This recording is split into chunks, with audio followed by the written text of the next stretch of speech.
No.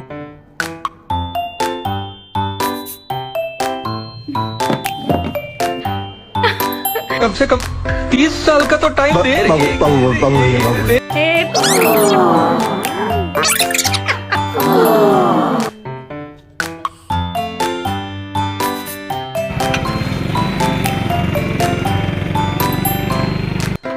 एक second.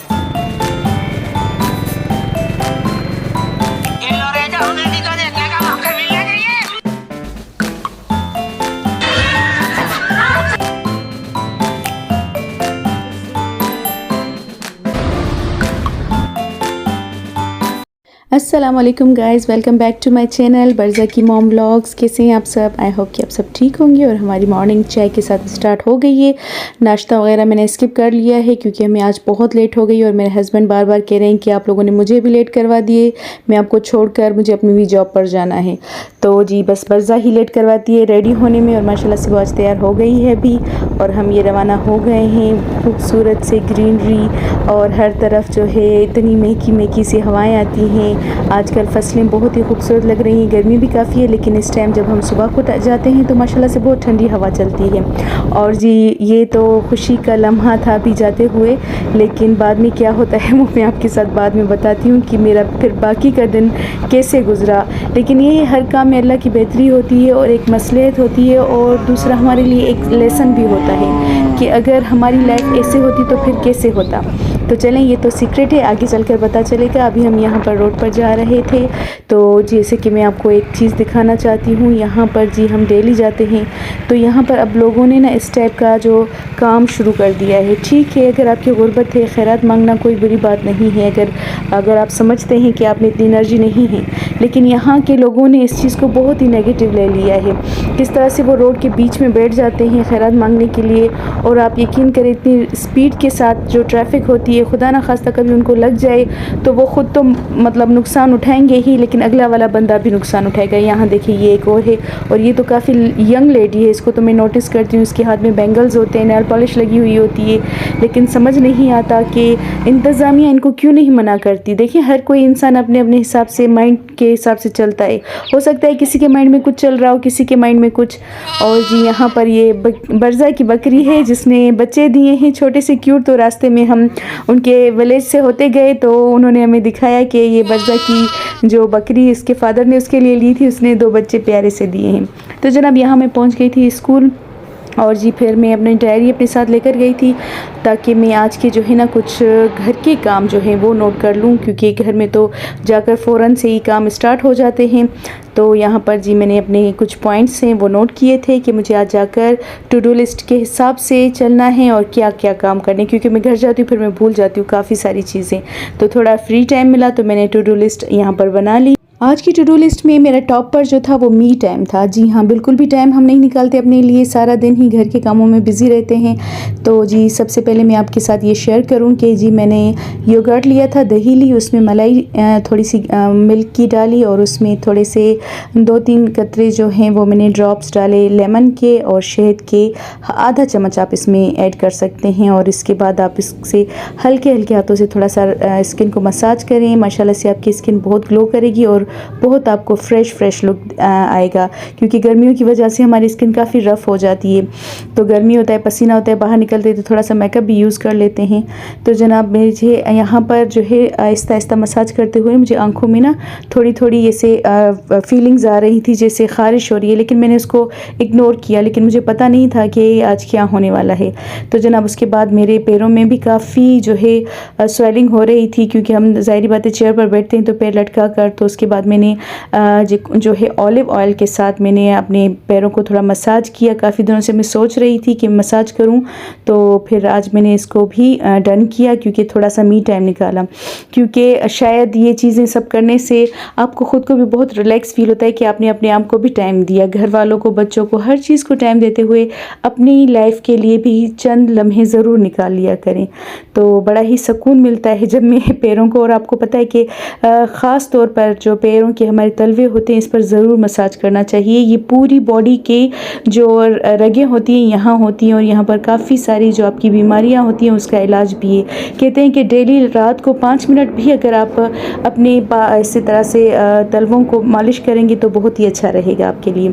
तो जनाब उसके बाद फिर मैंने ऑयलिंग की, जो मैंने टू डू लिस्ट में आज लिखे थे, लेकिन यहाँ पर देखिए कि यहाँ से ही मेरी जो आँखों की ख़ारिश थी वहाँ से पानी निकलना शुरू हो गया। इसको शायद चश्मे आशूब कहते हैं, जो कि ये वायरस बहुत फैला हुआ है। कह रहे हैं कि ये काफ़ी वायरल हो गई है आँखों की जो है बीमारी, तो फाइनली मुझे भी लग गई है। लेकिन क्या करें, एक वर्किंग वुमन हो और एक हाउस वाइफ होने के नाते सारे काम अपनी जगह और बीमारियाँ अपनी जगह, हर चीज़ को जो है मैनेज करके ही चलना पड़ता है।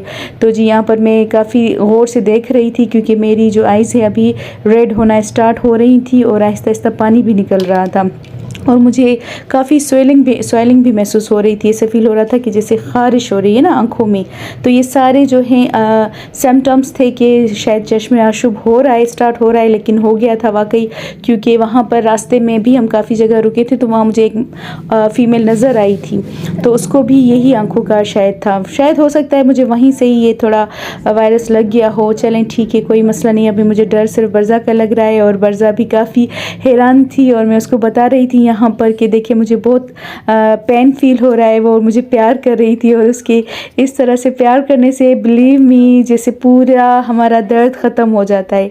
और माशाल्लाह से आपकी बेटियां जो होती हैं वो आपकी फ्रेंड्स भी होती हैं और बहुत ही आपको जो है ना रिलैक्स फील करवाती है जब वो आपको छोटे छोटे हाथों से प्यार करती हैं। जी यहाँ पर फिर मैंने दर्द को थोड़ा इग्नोर करके क्लीनिंग स्टार्ट कर दी थी। ऑब्वियसली एक फ़ीमेल को तो मतलब 24 घंटे ड्यूटी देनी ही होती है, क्योंकि भले वो बीमार हो तो रिलैक्स करने का टाइम भी कम मिलता है, ख़ास तौर पर वहाँ पर जहाँ पर आप अकेले हों घर में। तो ज़ाहिर बात है मेरे हस्बैंड जॉब पर थे, शेरा भी थोड़ा बहुत हेल्प करवा लेता है, लेकिन मेल उतनी तो अच्छी तरीके से हेल्प नहीं करवा सकती जितनी फ़ीमेल। तो मुझे अकेले ही सारी क्लीनिंग भी करनी थी और कुकिंग भी करनी थी और बर्ज़ा को भी संभालना था, वो भी छोटी है अभी। तो थोड़ा सा मैंने क्लीनिंग की, उसके बाद मैं आ गई बर्ज़ा के साथ। मैंने उसको कहा कि आप थोड़ा खा लो कुछ, क्योंकि उसको भूख भी लग रही थी काफ़ी। तो एप्पल मैंने उसको दिया, लेकिन उसको काटने का बहुत शौक है और मुझे डर लगता है वो ज़िद करती है थोड़ी थोड़ी बातों पर कि कहीं उसको लग ना जाए।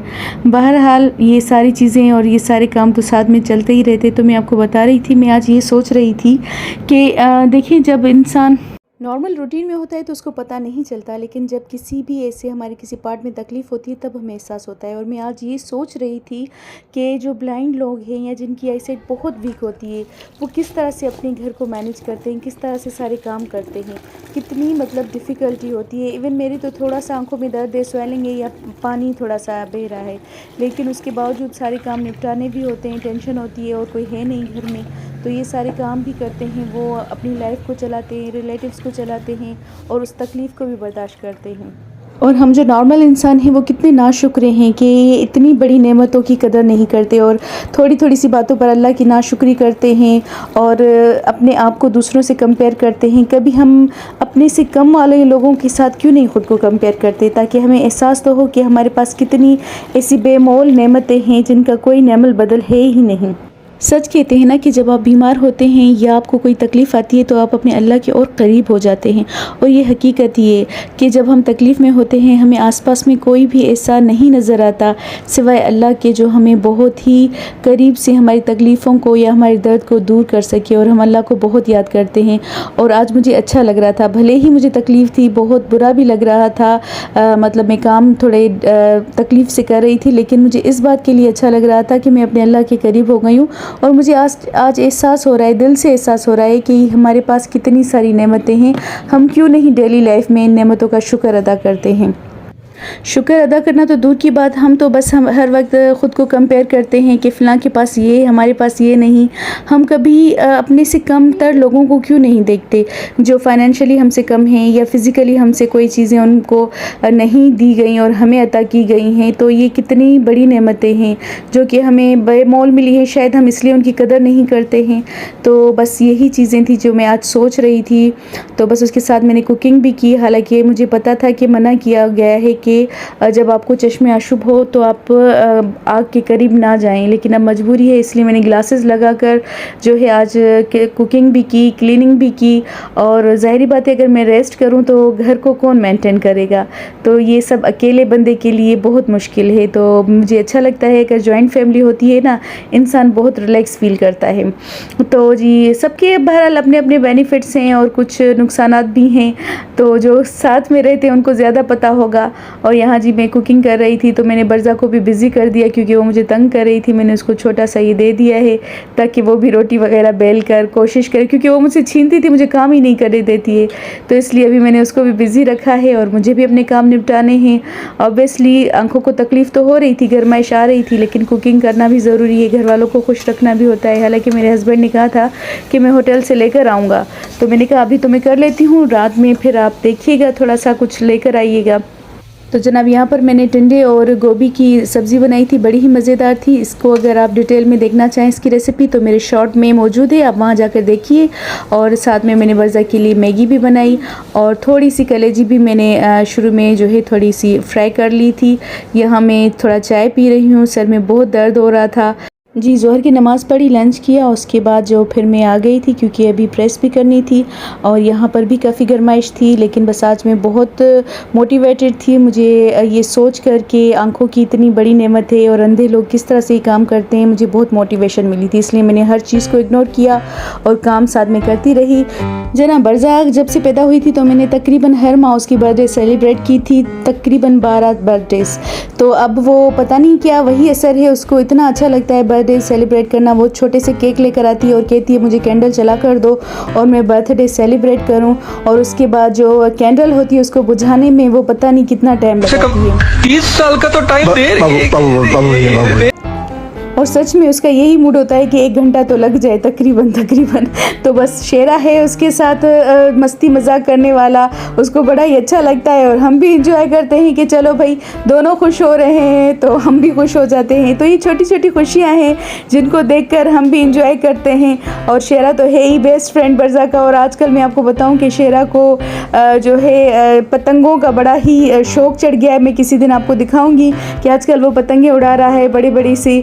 तो बस शेरा के अजीब अजीब काम होते हैं और हम उसके अजीब कामों को एंजॉय करते हैं। हालांकि मैंने उसको काफ़ी बार मना किया है कि अब आपकी एज नहीं है कि आप जाकर पतंग उड़ाओ, किसी दिन कहीं छत से गिर गए तो टांग वांग टूट जाएगी, खामखा मेरी बरज़ा परेशान होगी। ये देखिए ये है शेरा की पतंगे जो कि वो लेकर आता है और ये सारा दिन उड़ाता रहता है ऊपर छत पर। और मैं हैरान हूँ कि इस बंदे को मैं क्या करूँ। तो बस अब शुक्र है, लेकिन ये है कि मुझे इसकी दुकान से मेरी जान छूट गई जो इसने दुकान खोली हुई थी। अब ये है कि पतंगों में बिज़ी रहे तो अच्छा है। बस ये शाम का टाइम हो गया था तो ये मेरी शाम की चाय है जो कि मैं कैंडी बिस्किट के साथ एंजॉय कर रही हूँ। मुझे ये बिस्किट बहुत पसंद हैं। शाम के बाद जी थोड़ा मैं रिलैक्स करने के लिए लेट गई थी और जब मैं उठी हूँ तो आप देखें मेरी आंख का हाल कैसे स्वेलिंग हो गई थी, बहुत पानी बह रहा था। तो मैंने इसमें जो है रोज़ वाटर के ड्रॉप्स डाले जब तक मैं डॉक्टर के पास जाऊँ। तो मैंने कहा चेकअप करवा लूँ क्योंकि ज़ाहिरी बात है ये इस तरह से तो सिर्फ क्लीन नहीं किया जा सकता उसको। तो फिर मुझे ऐसा फ़ील हो रहा था कि फ़ौरन से ये वायरस जो है मुझे दूसरी आंख में भी लग गया था और मेरी जो सेकेंड आंख है उसमें भी आहिस्ता आहिस्ता से ख़ारिश और ऐसे इचिंग शुरू हो गई थी और पानी भी ऐसे आहिस्ता आहिस्ता बह रहा था। लेकिन ये जब नींद से मैं थोड़ा उठी शाम को तो मैंने देखा तो मैं बिल्कुल भी इस आंख को खोल ही नहीं पा रही थी। तो बस फिर मैं उसके बाद जी गई थी डॉक्टर के पास, वो मैं इतनी रिकॉर्डिंग नहीं कर सकी। डॉक्टर से मैंने मेडिसिन लिए और जी फिर ज़ाहिर बात है काम को तो साथ में चलाना ही होता है। बस मैं 2 दिन ऑफ ले लूँगी स्कूल से, 2-3 दिन जब तक मैं ठीक हो जाती हूँ। अगर आप मेरे व्लॉग्स को पसंद करते हैं और मुझसे प्यार करते हैं तो मैं यहाँ पर आपसे एक हम्बली रिक्वेस्ट करूँगी कि एटलीस्ट मेरी जो व्लॉग्स होते हैं उसको 2 या 3 बार ज़रूर देख लिया करें, भले 5 मिनट ही सही, ताकि मेरा एक टास्क है वो पूरा हो जाए और मोनेटाइजेशन मेरी फुल हो जाएगी। तो उसके बाद जो है मैं डेली ही व्लॉग्स अपलोड करूँगी। उसके साथ ही मुझे दीजिए इजाज़त और मेरी आँखें जैसे ही ठीक हो जाएंगी नेक्स्ट व्लॉग में मैं आपके साथ मिलूँगी। अल्लाह हाफ़िज़, दुआओं में याद रखिएगा।